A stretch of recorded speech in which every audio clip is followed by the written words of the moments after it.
Bonjour, donc je me présente. Donc je suis Laure Hénino, présidente de la Fabrique du Cygne, qui est une association qui a été créée en 2015 dans le Gard et qui a pour objectif de promouvoir la culture sourde. Donc mon premier métier, c'est l'animation socioculturelle. J'étais directrice de centre de vacances et donc un jour j'ai eu une enfant malentendante et du coup qui parlait et signait aussi. Et du coup, je suis tombée amoureuse de ce moyen de communication. La langue des signes a été créée à la Révolution française par un abbé qui s'appelle l'abbé de l'Épée, qui du coup s'est retrouvé avec des enfants au pied de la porte de l'église sourds et a dû créer un langage pour communiquer avec eux. Cette langue a progressé jusqu'en dans les années 1880. Il y a eu un congrès à Milan qui a interdit la transmission de cette langue pendant 100 ans, jusque dans les années 1980 à peu près. Et en France, elle a été reconnue qu'en 2005.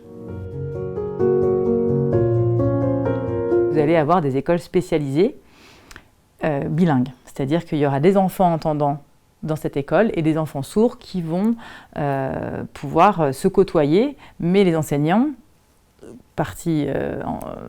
sourds seront uniquement avec la langue des signes. Donc les enfants vont recevoir une éducation scolaire 100% en langue des signes. Voilà, mais vont côtoyer les enfants entendants.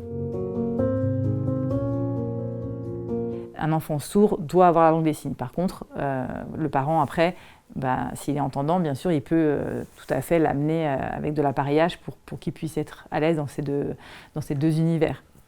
Mais au niveau psychologique, il faut la langue des signes. Ça, c'est vraiment important comme message à faire passer. C'est pas du tout une crise d'identité, etc. C'est vraiment nécessaire pour la construction et le développement psychologique, quoi. De plus en plus reconnue, la LSF, langue des signes française, aujourd'hui option au bac, continue de se diffuser. Dans les domaines médicaux ou à l'approche d'une naissance grâce au bébé signe, pour les sourds comme les entendants, ce moyen de communication offre de nouvelles alternatives.